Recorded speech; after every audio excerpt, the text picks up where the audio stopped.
Welcome to ground report. నేను సోనియా. 100 ఏళ్లు నాటి ఆ గ్రామం వరదల దాటికి కోతకు గురవుతుంది. దాదాపు 15 ఇళ్లతో పాటు తిరుపతమ్మ ఆలయం సైతం కృష్ణానదిలో కలిసిపోయాయి. ఇక ముందు ఏ చిన్నపాటి వరద వచ్చినా మరో 15 నుంచి 20 ఇళ్లు కోతకు గురయ్యే అవకాశం ఉందంటున్నారు బాధితులు. ఇంత జరుగుతున్నా అధికారులు ఎలాంటి చర్యలు తీసుకోవడం లేదు. అధికారులు రాజకీయ నాయకులు వస్తున్నారు, వెళ్తున్నారు, కానీ గ్రామ ప్రజలకు న్యాయం జరగడం లేదా? పరిష్కారం కోసం ప్రజలు పోరాటాలు చేస్తున్న వారి రాతలు మారవా? ఎడ్లంక గ్రామం నుంచి I news Vijayawada reporter Abdul Yakub అందిస్తున్న గ్రౌండ్ రిపోర్ట్ ఇప్పుడు చూద్దాం.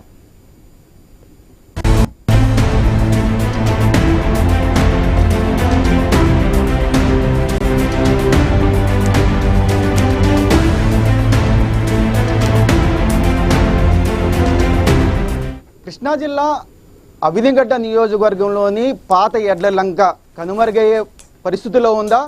అక్కడ ఉన్న ప్రజలు వాళ్ళ డిమాండ్స్ ఏంటి, వాళ్ళు ఏం కోరుకుంటున్నారు అనేది ఈ గ్రౌండ్ రిపోర్ట్లో చూద్దాం.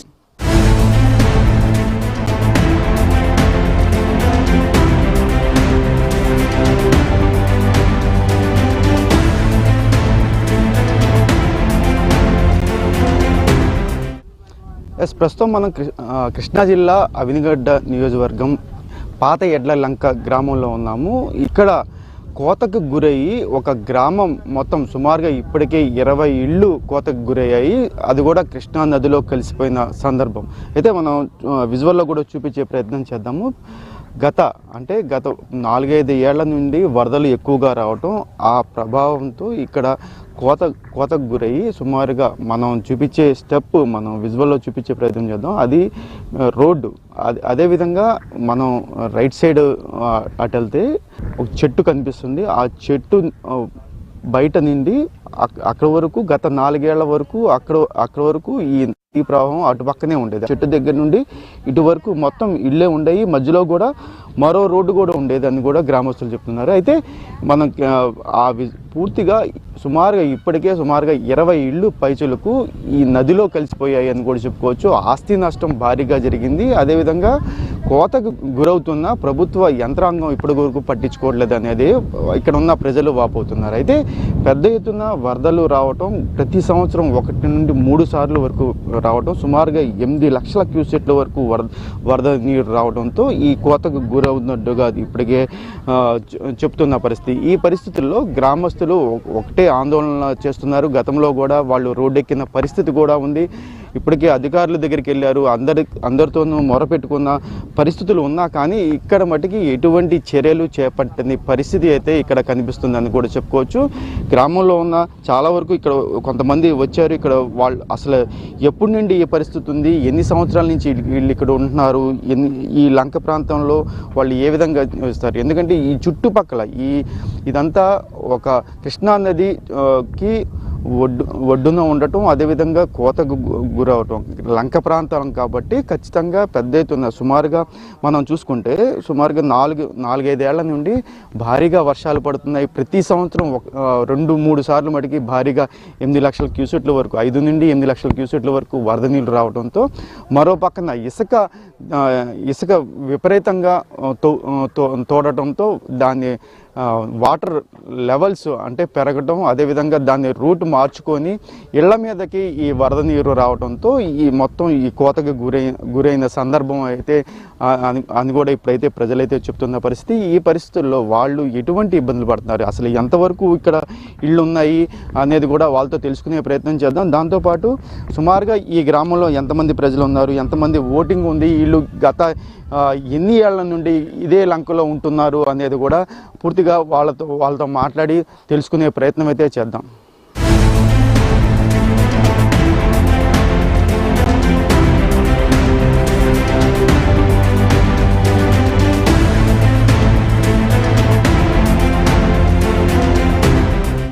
ప్రస్తుతం మనం ఎడ్లంకలో ఉన్నాము. ఇక్కడ పూర్తిగా చాలా వరకు ఇబ్బంది పడుతున్న పరిస్థితులు కూడా ఉన్నాయి. ప్రస్తుతం మనం ఈ ఇల్లు కూడా ఈసారి వరద వస్తే ఖచ్చితంగా ఈ ఇల్లు కూడా ఉండదు అనేది కూడా గ్రామస్తులు అయితే చెప్తున్న పరిస్థితి. ఈ పరిస్థితుల్లో ఇంటి వాళ్ళు కూడా ఇక్కడే ఉన్నారు. అమ్మ చెప్పండి మీరు అసలు వచ్చినాక కూడా ఉండదండి. ఇప్పుడు వర్షం కురిసిందనుకో ఇగో గంజాడు పడిపోతుంది. మేమేం చేయమండి, డమా డమా డమా అని పడిపోతుంది. మా ఇంటి షుగర్ బీపీ ఉన్నవాళ్ళు ముందేమో గుండెగా చచ్చిపోతున్నాం మేము. అద్దాని పడిలో ఉన్నాం చూడండి, ఎట్టా కోసుకొచ్చేసిందో ఎట్టా చేసిందో చూడండి. ఎక్కడి వరకు ఉండేది మీకు తెలిసినంత ఊరు అక్కడ దాకా ఉండేదండి. ఆ దెబ్బ వరదాకా ఉండేదండి. ఆ దెబ్బ వరదాకా ఉంటా ఉంది. చూస్తానే ఉన్నారు, వెళ్తానే ఉన్నారు, మమ్మల్ని పట్టించుకున్నారు. అప్పుడు ఎన్ని ఇళ్ళు ఉండేవి సుమారుగా? అప్పుడు ఏ ఇళ్ళు అప్పుడు డాబాలు పడిపోయాయి. ఇగో ఆ సోరుపు మొత్తం పడిపోయాయి. ఈ పడిపోని కాంచి కూడా మరికంత ఎక్కువైపోతుంది కానీ తక్కువ అవట్లేదు. ఎప్పుడు పడిపోతుందో కూడా తెలియదు. ఊరికి అద్దాడా ఎవడ పట్టించుకునే వాళ్ళు ఉన్నారండి. బోర్డు జనం వచ్చారండి.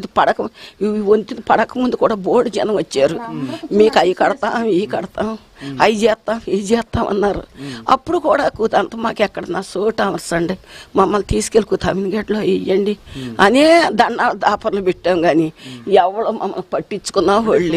ఎన్ని సంవత్సరాల నుంచి ఇబ్బంది పడుతున్నారండి? 17 సంవత్సరాల మట్టి వస్తున్నారు. మేమేం అంటలేదు. మా కూతంత ఇళ్ళే కట్టించమంటున్నాం. మేమేం అంటలేదండి. అంతగా ఇల్లు కట్టి మాకు సోటిచ్చి కుదిరేకలు చెడ్డ అయ్యాడు పొద్దుగా తల కాసుకున్నాకి మాకు శుభ్రంగా పెద్ద పెద్ద డాబాలే కట్టమంటలేదు. మీరు చెప్పండి అమ్మా, అసలు ఇక్కడ ఎన్ని సంవత్సరాల నుంచి ఇల్లు ఉన్నారు ఏంటి అసలు? ఇక్కడ ముందు చెప్పండి. ఉంటాయండి, చాలా ఇల్లు ఉంటాయండి. ఎన్ని ఇల్లు ఇప్పటికీ నదిలో కలిసిపోయినాయండి? నదిలో కలిసిపోయి 16 ఇళ్ళతో కలిసిపోయినాయండి. 16 డాబాలు కలిసిపోయినాయి. కానీ వాళ్ళకి కూడా ఏం సహాయం చేయలేదండి. ఏమి ఇవ్వలేదు వాళ్ళకి కూడా. వాళ్ళు పట్టించుకున్న వాళ్ళు లేరు. ఇప్పుడు కూడా మా రోడ్లు పడిపోయినాయి, మా ఇల్లు పడిపోయినాయి. మమ్మల్ని పట్టించుకున్న వాళ్ళు లేరు. ఎవరో కూడా చూసిన వాళ్ళు లేరు, మమ్మల్ని ఆదుకున్న వాళ్ళు కూడా లేరండి. అంటే మీరు మామూలుగా ఎలాగ ఇక్కడ వ్యవసాయం చేస్తారా? వ్యవసాయం చేయమని తెల్లారులైతే మాకు వ్యవసాయాలు పువ్వులు బట్టలు ఏమి లేవండి. అట్లా నదిలోకి వెళ్తాం, పాడాడుకుంటాం, తెచ్చుకుని అమ్ముకుని తింటే తిన్నట్టు, లేకపోతే చేపల మీద ఆధారపడుతుంది. చేపల మీద ఆధారపడుతుంది. మనకి ఏమీ లేవండి అసలు. అంతేనండి. ఇది ఓవరాల్గా అంటే మత్స్యకారులు ఇక్కడ కుటుంబాలు ఉన్నాయి. వాళ్ళు చేపల వేటకి వెళ్ళి ఈ నది మీద ఆధారపడతారని కూడా చెప్తున్నారు. కానీ ఇక్కడ పరిస్థితి అయితే ఈ ఎడ్లలంక పరిస్థితి చాలా దారుణంగా ఉందని కూడా చెప్పుకోవచ్చు. ఎందుకంటే ఇప్పటికే సుమారుగా 15 ఇళ్ళు పైచిలుకు పడిపోయాయని కూడా చెప్తున్న పరిస్థితి. వాళ్ళు ఇక్కడి నుంచి వెళ్ళిపోయినా మాకైనా సరైన న్యాయం చేయాలి, ఇది కనీసం ఇక్కడి నుంచి బయటికైనా పంపించండి అనేది కూడా ప్రభుత్వానికి అయితే వాళ్ళు కోరుకుంటున్నారు. ఇప్పటికే కొంతమంది అధికారులు వచ్చినా సరే కరెక్ట్గా స్పందించలేదు. వాళ్ళు వచ్చి మాటలు చెప్పేసి వెళ్ళిపోతున్నారు తప్ప కనీసం మాకు ఎటువంటి ఇక్కడ ఫలితం ఏమీ దక్కట్లేదు అనేది కూడా కీలకంగా చెప్తున్న పరిస్థితి. మరి కొంతమంది దగ్గరికి వెళ్దాము, వాళ్ళ పరిస్థితులు ఏ విధంగా ఉన్నాయి ఏంటి అనేది కూడా తెలుసుకునే ప్రయత్నం చేద్దాం.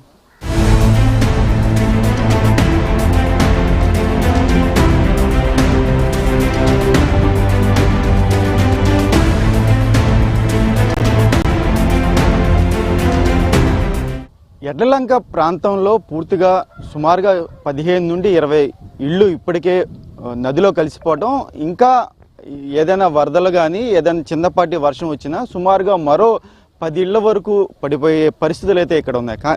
దీని మీద గత కొద్ది రోజుల నుండి పోరాటం చేస్తున్నారు ఇక్కడ స్థానికులు. వాళ్ళతో మాట్లాడే ప్రయత్నం చేద్దాం. చెప్పండి, అసలు కీలకంగా అసలు ఎందుకు గతంలో ఏ విధంగా ఉండేది, ఇప్పుడు ఎందువల్ల ఒకేసారి ఇన్ని ఇళ్ళు పడిపోవడానికి కారణం ఏంటండి? గతంలో చాలా ప్రశాంతమైంది, సుందరంగా ఉండేటువంటి మా గ్రామం అండి ఇది. ఇక్కడ నుంచి సుమారుగా 400 మీటర్లు నదిలోకి ఈ ప్రాంతం అంతా ఉండేది. ఇక ఒక 9-8 సంవత్సరాల నుంచి రెగ్యులర్గా వరదలు రావటం, ఆ నదిలో కూడా పై ఎత్తున బాగా ఇసుక క్వారీ చేయడం. ఆ ఇసుక క్వారీ చేసిన తర్వాత ఆ వాటర్ ప్రవాహ దిశ మారింది. ఆ దిశ మారిన తర్వాత మా ఊరు మీద ఉన్నటువంటి ఈ మొండిని బాగా కోతకు తీసుకోవడంతో పాటు ఆ కోత నుంచి భూమిని నదిలో కలిపేసుకుంటూ ఇళ్లను కలిపేసుకునే కాడికి వచ్చింది. అంటే ఊరు బయట సుమారుగా 400 గజాల పరస్థలం ఒక 4 సంవత్సరాల్లో మొత్తం తీసుకుపోయింది. ఆ తర్వాత ఇప్పుడు డైరెక్ట్గా ఇళ్ళు ఉన్నాయి, నది అంచున బొటాబొటీలుగా ఇళ్ళు ఉన్నాయి. ఇప్పుడు ఒక వరుస 16 ఇళ్ళు వరకు పడిపోయి ఉన్నాయి. ఇంకా ఇప్పుడు 100 ఇళ్ళు ఇంకా ఇట్లాగే సంవత్సరం వారీగా సంవత్సరానికి 10-20 ఇళ్ళు పడిపోవడానికి సిద్ధంగా ఇవాళ ఏర్పడి ఉంది గ్రామం. అంటే 100 సంవత్సరాల చరిత్ర ఉన్న ఈ గ్రామం ఈరోజు కనుమరుగైపోవడానికి కూడా కొంత సిద్ధంగా ఉందంటానికి ప్రధాన కారణం ఇదేనంటారా? ప్రధాన కారణం ఇదే. పైన ఇసుక తోలకాలు, ఇక్కడ నదిలో మారినటువంటి ప్రవాహం. ప్రభుత్వ అధికారులు కూడా దీన్ని ఖచ్చితంగా సమయంలో ఖచ్చితంగా ఈ నష్టం జరగకుండా తీసుకోవాల్సిన సమయాన్ని జాప్యం చేశారు.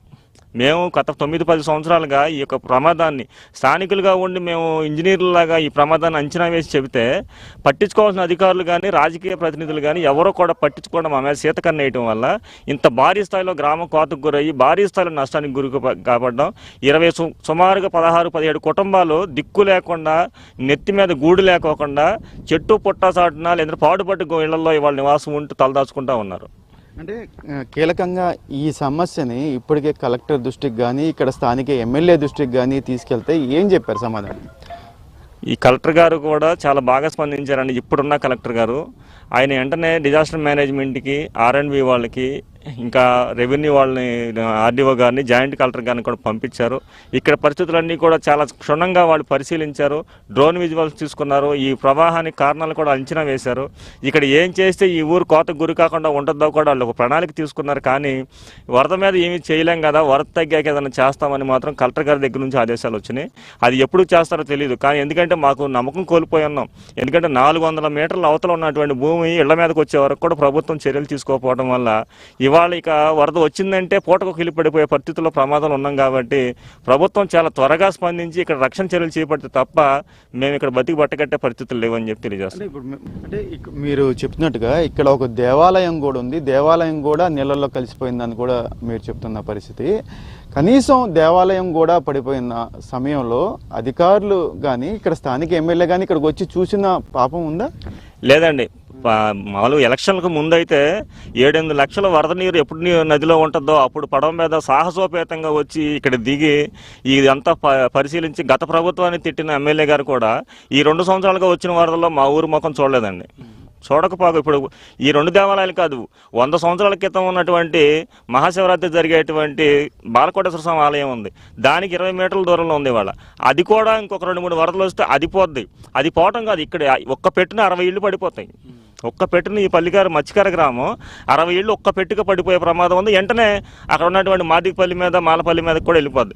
ఇది ఎంత దారుణంగా తీసుకుందంటే ఈ సంవత్సరమే 45 మీటర్లు 50 మీటర్లు తీసుకుని 16 ఇళ్ళు కలిపేసుకుందంటే భవిష్యత్తులో వచ్చే వరదలకి మాది కొన్ని సంవత్సరాల్లోనే ఊరు నాశనం అయిపోయి కనుమరుగైపోద్ది. ఈ ప్రపంచ చిత్రపటంలో ఈ గ్రామం అనేది కనపడకోకుండా ఉండేదంట అని మాత్రమే చెప్పుకునేటువంటి ఆనవాళ్ళు ఇవాళ మీరు ఇస్తున్నటువంటి విజువల్గా అప్పుడు కనపడితే తప్ప ఇక్కడ ఆ ప్రాంతం కనపడదు. అంటే దీని మీద అసలు మీరు ఏం డిమాండ్ చేస్తున్నారు? ఇక్కడ ఉన్న ప్రజలు కాపాడేందుకు ఏం డిమాండ్ చేస్తున్నారు? ఎలా ఉంటే బాగుంటుంది అని మీరు కోరుకుంటున్నారు? మేము సత్వరంగా ఏదైనా చేయగలిగితే రక్షణ గోడ కట్టించాలి. మీరు అది కాలేని పక్షంలో గ్రామం మొత్తానికి కూడా వేరే చోట నివాసాలు కట్టించివ్వాలి. ఎందుకంటే ఉన్నదంతా కూడగట్టి పక్కా ఇల్లు కట్టుకున్న పాపానికి అవి మొత్తం కోల్పోయిన తర్వాత ఇల్లు పోయి ఇళ్ల స్థలం పోయి ఉన్న డబ్బులంతా పోయిన తర్వాత మేము వెళ్ళి ఇంకో చోట ఇల్లు కట్టుకునే పరిస్థితి కూడా లేదండి.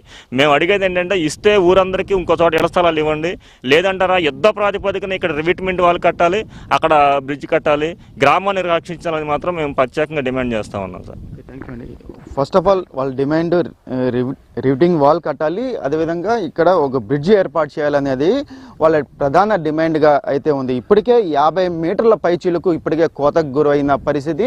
ఇంకా సుమారుగా మరో 2-3 వరదలు వస్తే ఇక్కడ ఈ గ్రామమే పోయిద్ది అనేది కూడా ఒక వాదన అయితే వినిపిస్తున్న పరిస్థితి. అయితే ఇప్పటికైనా సరే ప్రభుత్వ యంత్రాంగం ఏ విధంగా స్పందిస్తుంది అంటే, ఎందుకంటే దీనికి ప్రత్యేకమైన కారణం ఏంటంటే దేవాలయాలు, ముఖ్యంగా రాష్ట్ర ప్రభుత్వం దేవాలయాల మీద పెద్ద ఎత్తున శ్రద్ధ పెడుతున్న నేపథ్యంలో ఇక్కడ తిరుపతమ్మ దేవాలయం ఇక్కడ ఉండేది. ఆ దేవాలయం కూడా ఇక్కడ ఇప్పుడు నీళ్ళల్లో కొట్టుకు వెళ్ళిపోయిందా సరే రాష్ట్ర ప్రభుత్వం పట్టించుకోలేదు, ఇక్కడ స్థానిక నాయకులు పట్టించుకోలేదు అనేది కూడా ఒక వాదన అయితే వినిపిస్తున్న పరిస్థితి. మరో పక్కన ఈ ప్రస్తుతం ఉన్న లంక ప్రాంతంలో, పూర్తిగా ఎడ్ల లంక ప్రాంతంలో ఇంకా ఈ వరదల కారణంగా ఏదన్నా వస్తే సుమారుగా మరో 40 నుండి 45 ఇళ్ళు పడిపోయే దశలో ఉన్నాయని కూడా చెప్పుకోవచ్చు. ఈ పరిస్థితుల్లో ప్రభుత్వం ఏ విధంగా స్పందిస్తుంది అనేది కూడా కాలమే చూడాలి.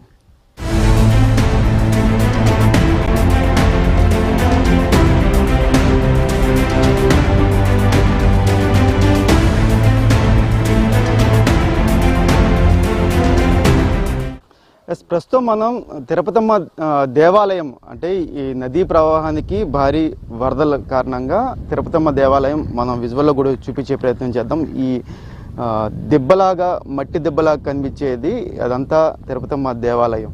అయితే ఈ మొన్న వరదలకి పూర్తిగా కొట్టుకెళ్ళిపోయిన పరిస్థితి. దీనికి సంబంధించి ఇప్పటికే కనీసం ప్రభుత్వ యంత్రాంగం కానీ ఎక్కడ పట్టించుకోని పరిస్థితి. అయితే కొంతమంది ఇక్కడ ఉన్న స్థానికులు ఉన్నారు, వాళ్ళతో మాట్లాడే ప్రయత్నం చేద్దాం. ఎన్ని సంవత్సరాల నుంచి ఈ టెంపుల్ ఉంది ఏంటి అనేది తెలుసుకునే ప్రయత్నం. ఎన్ని సంవత్సరాల నుంచి అమ్మవారి ఈ టెంపుల్ ఇప్పటికి ఒక 100 సంవత్సరాల మట్టి టెంపుల్ ఇక్కడ ఉందండి. ఈ ఊరు అదిగో ఆ దుబ్బుల కాడు ఉండేదండి. ఈ ఊరు మొత్తం అక్కడ ఉండేదండి. మామూలు ఆ దుబ్బుల కాడు నుంచి ఊరు మొత్తం ఈ వరదలకి కొట్టుకొచ్చేసి మా ఇళ్ళు 10 ఇళ్ళు రేవులో కలిసిపోయినాయి. ఉన్న వాళ్ళు కన్నా ఏదన్నా చెయ్యండి. అధికారులు వచ్చిన వాళ్ళు అందరితో మేము మొరపెట్టుకుంటున్నాం. మొరపెట్టుకున్న మా మొర ఆలకిచ్చే నాయకుడే లేడు. వస్తున్నారు. ఇక్కడ మత్స్యకారులు ఎంతమంది, ఎన్ని కుటుంబాలు ఉంటాయి? ఒక 70-80 ఉంటాయండి. ఒక రేవులోకి వెళ్తే బతకాలి, లేకపోతే మాకు ఉపాధి ఏదీ లేదు. బోట్లలో ఏటకెళ్ళాలి, తెచ్చుకోవాలి, తినాలి. మా ఉపాధి జీవనాకృషి అదే. పల్లెకి మత్స్యకారులు మేము ఎక్కడున్నారు ఏ ఒడ్డునే ఉండాలి. పైకి వెళ్ళి అయితే బతకలేం. ఇప్పుడు ఎన్ని సంవత్సరాల నుంచి కోతకు గురవుతుంది? కోత ఇప్పుడు ఒక 2 సంవత్సరాల మట్టి బాగా కోతకు బాగా గురవుతుందండి. ఇది 2 సంవత్సరాల మట్టి. ఇది మామూలు ముందైతే వరదలు అయితే చూసాం. మా ఇళ్ళ మీద ఎక్కిపోయే వరదలు కూడా చూసినా వరద వచ్చేది అలా ఇళ్ళ మీద వెళ్ళిపోయేది. ఇప్పుడైతే ఒడ్డు కోసేస్తుంది. అసలు డిమాండ్ ఏంటి? అసలు మీరేం మా డిమాండ్ ఏంటి? మమ్మల్ని ఇక్కడి నుంచి ఎక్కడన్నా తీసుకెళ్ళిన వెళ్ళిపోతే మేము వెళ్ళిపోవటాకైనా సిద్ధంగా ఉన్నాం. అధికార యంత్రాంగం శుభ్రంగా మమ్మల్ని పైకి మీద చేసినా ఎక్కడో దుక్కులా బతుకుతాం. ఇప్పటివరకు ఎవరికైనా చెప్పారా మీరు? అసలు మేము అందరికీ నాయకులందరికీ చెప్పాం, వచ్చిన అధికారులందరికీ తెలియపరిచాం. బాబు మేము ఇన్ని వరదలు చూసాం, వాళ్ళని చూసాం. ఇవాళ మాకు భయం పుట్టిపోయింది. ఊరొట్లా మేమేం చేయాలి? ఎక్కడికన్నా వచ్చి మమ్మల్ని ఏదో పై చేర్చండి బాబు అని వచ్చిన యంత్రాంగం అందరికీ చెప్పాం. ఓవరాల్గా చూసుకుంటే స్థానికులు అంటే మత్స్యకారులు కాబట్టి వాళ్ళ బాధని వ్యక్తం చేస్తున్నారు. గత కొద్ది సంవత్సరాల నుండి వరదలు ఎక్కువ వస్తున్నాయి. ఆ టైంలో కోతకు గురవుతుంది. సుమారుగా మేము 100 ఏళ్ల నుంచి ఇక్కడే ఉంటున్నాం, కానీ ఇటువంటి ఇలా కోతలు ఎప్పుడు జరగలేదు. పైన ఏం జరుగుతుందో తెలియదు, కానీ ఇక్కడ ఊరైతే కోతకు గురవుతుంది. దానివల్ల మా ఇళ్ళు మొత్తం దెబ్బతింటున్నాయి. ఇప్పటికే 15 ఇళ్ళు పైన ఇప్పటికే నదిలో కలిసిపోయాయని కూడా ఇప్పుడు వాపోతున్న పరిస్థితి. అయితే మరో పక్కన ఇలా ప్రతి గడప తొక్కాము, అధికారులను అడిగాము, అదేవిధంగా రాజకీయ నాయకులను అడిగాము, కానీ ఎక్కడా స్పందించట్లేదు. పూర్తిగా వస్తున్నారు, చెప్తున్నారు తప్ప మాకు ఎటువంటి న్యాయం జరగట్లేదు అనేది కూడా ఇలా వాదనగా అయితే ఉంది అని కూడా చెప్పుకోవచ్చు.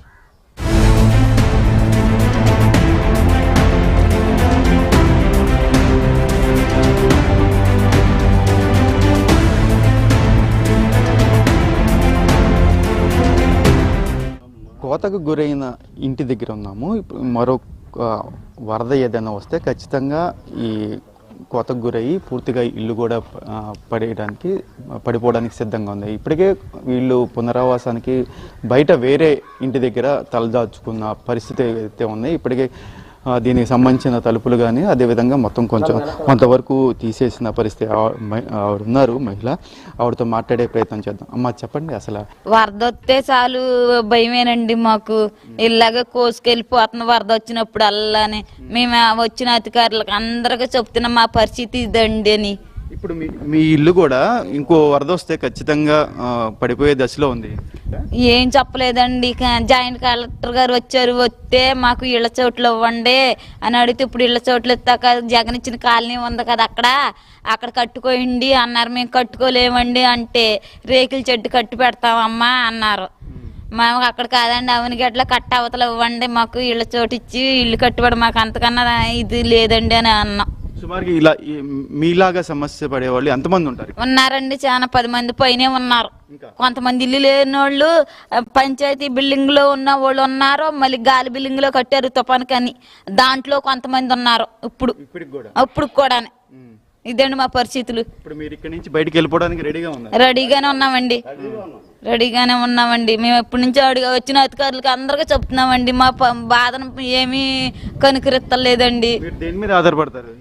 చేపల మీదేనా? చేపల మీద మాకు ఇంకేమీ లేవండి. చేపల మీద చేపలు ఉంటేనే మాకు నామా వల్ల ఉంటేనే మాకు రేవి ఆధారు ఆస్తులైనని. అంటే మీరు మళ్ళీ అవినిగడ్డ వెళ్తారన్నారు, మళ్ళీ అక్కడి నుంచి ఇక్కడ రావడం దూరం అవుదా? ఏమండి మేము లంక మీదకి వెళ్ళి పిల్లల్ని గిల్లల్ని అక్కడ ఎట్టుకుంటే మేము వచ్చి ఆటాడుకుంటామండి. ఓవరాల్గా మరోసారి కూడా చూపించే ప్రయత్నం చేద్దాం. ఇల్లు పూర్తిగా పడిపోయే దశలో ఉందని కూడా చెప్పుకోవచ్చు. ఇటువంటి ఇళ్ళే ఇంకా సుమారుగా 15 నుండి 20 ఇళ్ళు ఇంకా ఉన్నాయి. అంటే ఇలా సమస్య పూర్తిగా ప్రభుత్వాలు ఇంకా పట్టించుకొని పరిస్థితి. వీళ్ళు సుమారుగా ఒక 4-5 రోజుల కిందట కూడా ఈ లంక ప్రాంతాల్లో బయట కూడా ధర్నా చేసిన పరిస్థితి. ఖచ్చితంగా మాకు న్యాయం చేయాలి అనేది కూడా ఇప్పటికైతే చెప్పినప్పటికీ ఇక్కడ నాయకులు పట్టించుకొని పరిస్థితి, అధికారులు కూడా పట్టించుకొని పరిస్థితులు ఇక్కడ నెలకొన్నాయి అని కూడా చెప్పుకోవచ్చు. ఎందుకంటే ఒక గ్రామం పూర్తిగా కనుమరుగయ్యే పరిస్థితి అయితే ఇక్కడ కనిపిస్తుంది. అవినిగడ్డ నియోజకవర్గంలోని పాత ఎడ్లలంక గ్రామం మరో 2-3 సంవత్సరాలు, సుమారుగా 5 సంవత్సరాల లోపు ఎట్టి పరిస్థితుల్లో అయితే ఇక్కడ కనుమరుగయ్యే పరిస్థితి ఉంటుందని కూడా ఇక్కడైతే గ్రామస్తులు అయితే వాపోతున్న పరిస్థితి.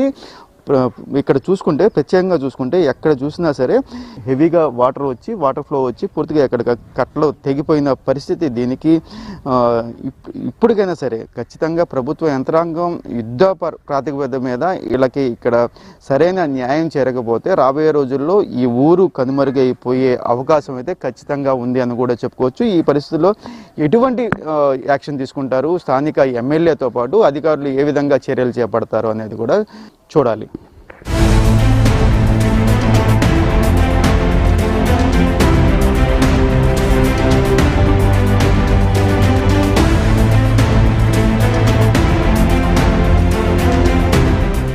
ఇప్పటికే సుమారుగా 15 ఇళ్ళు పడిపోయిన పరిస్థితి. మరో 15 ఇళ్ళ పైన ఈసారి వరద వస్తే ఖచ్చితంగా పడిపోతాయని ఒక ఆందోళన వ్యక్తం చేస్తున్నారు ఈ గ్రామస్తులు. అయితే పెద్దలు ఉన్నారు గ్రామంలో. చెప్పండి, అసలు కీలకంగా ఎందువల్ల ఇలా జరుగుతుందంటే ఏం చెప్తారు? ఎందువల్ల అంటే దాన్ని ఏం పట్టుకుంటామంటే రేవుని ప్రభుత్వం కూడా మరి ఏం చేయలేదు మట్టుకి. అసలు ఈ సంవత్సరం బాగా కోసేసింది, అదే కనపడుతుంది కదా మీరు తీసిందంతా. అక్కడ నుంచి ఇక్కడ దాకా ఇరిగిపోయింది ఈ సంవత్సరం. అంటే గతంలో ఎలా ఉండేది? గతంలో సుమారుగా లేదండి. ఈ సంవత్సరం నిరుడు బాగా ఇరిగిపోయింది 2 సంవత్సరాల్లో. అంత ముందర వచ్చినా కానీ వరదలో రేవి అయిన ఒడ్డుకెక్కేవి కానీ ఇట్లా కోత ఉండేది కాదు. ఇల్లు కోయటం మాత్రం ఈ సంవత్సరం బాగా కోసేసినాయి. ఇప్పటికి ఎన్ని ఇళ్ళు పోయినాయి అంటే ఏం చెప్తారు? 8 ఇళ్ళు 10 ఇళ్ళు దాకా వెళ్ళిపోయినాయండి సాయంత్రం గర్భంలోకి. ఇప్పుడు మీరు ఉండే ఇల్లు కూడా ఈసారి వరద వస్తే కోతకు గురయ్యే పరిస్థితి. మాంగారిది ఇది పడిపోయింది. తర్వాత వాళ్ళ అన్నయ్య గారి పిల్లలది ఇది అంత. అవి కూడా ఏముంటాయండి, ఆ ఇల్లు పడిపోతే ఈ మామూలు కదా. ఇలానే ఉంటే ఎంతకాలం ఇలా? ఇక ఎంతకాలం ఏమి ఉంటుందండి, మళ్ళీ వరద వచ్చిందండి వెళ్ళిపోతాయి. ఇక బాట కూడా ఏర్పాటు లేదండి. అసలు ఈ ఊరికి సరైన రహదారి కూడా లేదు. రహదారి కూడా లేదు. విన్నారంటే వరద ఉంది మళ్ళీ వేస్తే కొట్టుకుపోతుంది అన్నాడు. శాశ్వతమైన రహదారి లేదు. మరి అది ఏటా పోస్తున్నారు, మళ్ళీ పోవటం. అది వరద వచ్చిందండి మళ్ళీ పోతుంది. అది డిమాండ్లో ఒకటేమో అక్కడ బ్రిడ్జ్, ఇక్కడేమో ఇక్కడ ఉన్నది కోసుకుపోకుండాను పోయిన వాళ్ళకి ఎక్కడైనా స్థలాలు చేసి ఇల్లు కట్టేవటం. అది సహజమే కదండి, అది కోరుకోవటంలో తప్పేం లేదు కదా. అది ఇది ఓవరాల్గా మనం చూసుకుంటే మరో పక్కన ఇక్కడ కూడా ఇళ్ళు కూడా ఇంకా ఉన్నాయి. ఈ ఇళ్ళు ఈ సంవత్సరం వచ్చే సంవత్సరం ఏదైనా భారీ వరదలు, గత సంవత్సరం లాగా ఈ సంవత్సరం లాగా భారీ వరదలు ఏదైనా వస్తే మటుకి ఖచ్చితంగా ఈ వరదలకి కోసుకుపోయే అవకాశం ఖచ్చితంగా ఉంది అనేది కూడా గ్రామస్తులు అయితే చెప్తున్నారు. పూర్తిగా గత 2 సంవత్సరాల నుంచి అయితే భారీగా ఈ కోత అయితే జరుగుతుంది. ఈ కోత వల్ల సుమారుగా 10 నుండి 15 ఇళ్ళు ఇప్పటికే కోతకు గురయ్యాయి. ఇంకా గురయ్యే అవకాశం ఉందని కూడా చెప్పుకుందాం. మనం విజువల్లో కూడా చూపించే ప్రయత్నం చేద్దాము. ఇల్లు అంటే ఈ మధ్య కాలంలో పడిన వర్షాలకి పూర్తిగా ఇల్లు మొత్తం ఇప్పటికే కోతకు గురైంది. పూర్తిగా ఆ ఇంట్లో వాళ్ళు మొత్తం ఇక్కడి నుంచి బయటికి వెళ్ళిపోయిన పరిస్థితి, వేరే ఇళ్లలో ఉంటున్న పరిస్థితి కూడా ఇక్కడ ఉంది అని కూడా వాళ్ళు చెప్తున్న పరిస్థితి. అయితే ఇటువంటి పరిస్థితి ఇంకా సుమారుగా మరో 15 ఇళ్ళు పైచిలుకు ఇంకా ఉన్నాయి. అవి కూడా కోతకు గురవుతాయి అనేది కూడా ఒక వాదన అనేది వినిపిస్తుంది. అయితే ప్రభుత్వ పెద్దలు కానివ్వండి, అదేవిధంగా రాజకీయ నాయకులు కానివ్వండి, ఇక్కడ ఉన్న స్థానిక అధికారులు కానివ్వండి, ఇటు పక్కకు వచ్చి చూసిన దాఖలాలు కూడా లేవు, పట్టించుకొని పరిస్థితి కూడా ఇక్కడ ఉంది. ఇదే పరిస్థితి ఉంటే పూర్తిగా గ్రామం కూడా పూర్తిగా నామరూపాలు లేకుండా పోయిద్ది అనేది కూడా చెప్తున్నారు. మరోపక్కన ఈ గ్రామానికి రావడానికి ప్రధాన రహదారి కూడా లేదు, దానికి అక్కడ కూడా ఒక బ్రిడ్జ్ ఏర్పాటు చేయాలనేది కూడా కీలకమైన డిమాండ్గా అయితే ఇక్కడ వినిపిస్తున్న పరిస్థితి. ఒక పక్కన గ్రామం కొట్టుకుపోతుంది, మరో పక్కన రావడానికి దారి కూడా లేదు. గత 100 ఏళ్ళుగా మేము ప్రశాంతంగా ఇక్కడ మేము బతుకుతున్నాము. ఇక్కడ మత్స్యకారులు కానివ్వండి వ్యవసాయం చేసుకుంటూ మా బతుకుని సాగిస్తున్న పరిస్థితి అయితే ఉంది. కాబట్టి ప్రస్తుతానికి అటువంటి పరిస్థితి అయితే ఈ గ్రామంలో కనిపించట్లేదు అనేది కూడా ఒక వాదన అయితే వినిపిస్తున్న పరిస్థితి.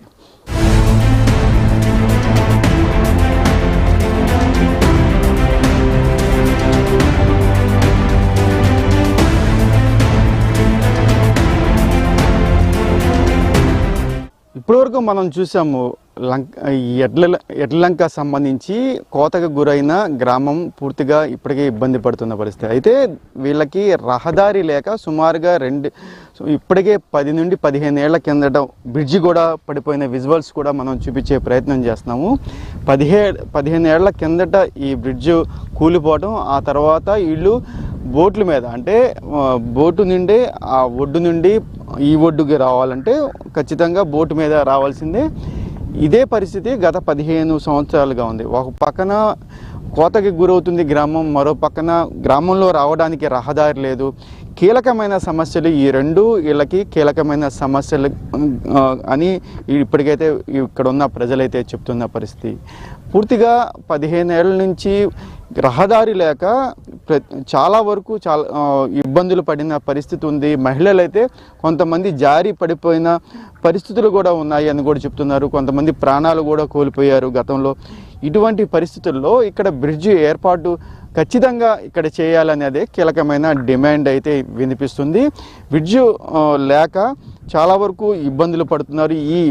అంటే ఈ బోట్స్ ద్వారానే ఆ ఒడ్డు నుండి ఈ ఒడ్డు వరకు ఈ బోట్ల ద్వారానే రావాల్సి వస్తుంది. ఈ బోట్లు లేకపోతే వాళ్ళు అక్కడే ఉంటారు. మనం అటు పక్కన ఒడ్డు మీద మనం చూస్తున్నాం బళ్ళు అక్కడ పెట్టుకోవాలి, వెహికల్స్ ఏమైనా ఉన్నా సరే అటు పక్కనే పెట్టుకోవాలి. ఇటు పక్కన కాలినడక మీదే మళ్ళీ ఇక్కడి నుంచి సుమారుగా 1 కిలోమీటర్ వరకు వెళ్ళాల్సిన పరిస్థితి. మనం కూడా ఉదయం నుంచి ఇదే పరిస్థితి.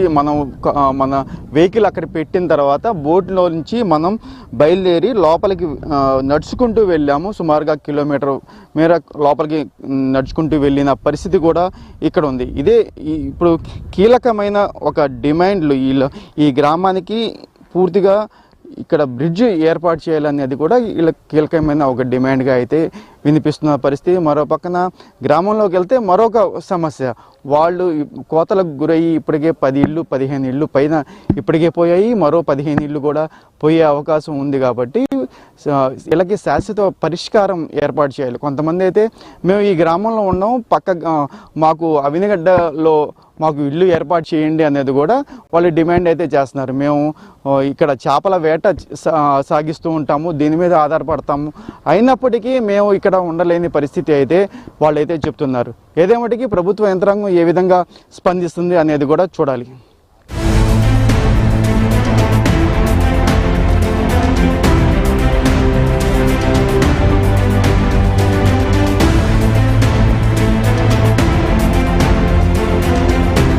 ఇప్పటివరకు చూసాం కదా పాత ఎడ్ల లంక గ్రామం ఎటువంటి పరిస్థితుల్లో ఉందో. రాబోయే రోజుల్లో ఖచ్చితంగా కనుమరుగయ్యే పరిస్థితి ఉంటుంది. ఇప్పటికైనా సరే ప్రభుత్వ యంత్రాంగం పట్టించుకోకపోతే గ్రామంలో ఇల్లే కాదు, గ్రామంలో ఉన్న ప్రజలు ఎప్పుడు వరద వస్తుందో ఖచ్చితంగా తెలియని పరిస్థితి. కాబట్టి నైట్ సమయంలో ఏదైనా వరద వస్తే ప్రాణాలు కూడా కోల్పోయే పరిస్థితులు అయితే ఇక్కడ ఖచ్చితంగా ఉన్నాయి అని కూడా చెప్పుకోవచ్చు. ఇప్పటికైనా ప్రభుత్వ యంత్రాంగం ఏ విధంగా స్పందిస్తుంది? మరో పక్కన ఈ గ్రామానికి సంబంధించిన ప్రధాన రహదారి కూడా లేకపోవడం, గతంలో ఉన్న రహదారి పూర్తిగా బ్రిడ్జ్ పడిపోయిన దశ, సుమారుగా అది కూడా పడిపోయి 15 సంవత్సరాలు దాటినా ఇప్పటి వరకు కూడా దానికి సంబంధించి మరమ్మతులు కూడా లేవు, మరో బ్రిడ్జి ఏర్పాటు కూడా లేదు. వాళ్ళ కీలకమైన డిమాండ్ ఇక్కడ బ్రిడ్జి ఏర్పాటు చేయడం, మరో పక్కన అక్కడ వాళ్ళకి ఈ వరద దాటికి రివిటింగ్ వాల్ కానీ రక్షణ గోడ, అంటే మనం గతంలో కూడా చూస్తాం ప్రకాశం బ్యారేజ్ పక్కన ఏ విధంగా రక్షణ గోడ ఏర్పాటు చేశారో అటువంటి ఒక రివిటింగ్ వాల్ ఏర్పాటు చేయాలనేది కూడా ఇక్కడ కీలకమైన డిమాండ్గా అయితే వినిపిస్తుంది. ఏదేమటికి ప్రభుత్వం ఇప్పటికైనా సరే యుద్ధ ప్రాతిపదిక మీద ఈ చర్యలు చేపట్టకపోతే ఈ గ్రామం అయితే ఖచ్చితంగా కనుమరుగయ్యే పరిస్థితి అయితే ఇక్కడ ఉంది. ఇది ప్రస్తుతానికైతే ఇక్కడ ఉన్న గ్రౌండ్ రిపోర్ట్. కెమెరా పర్సన్ కిషోర్తో యాకూబ్, పాత ఎడ్ల లంక గ్రామం నుండి.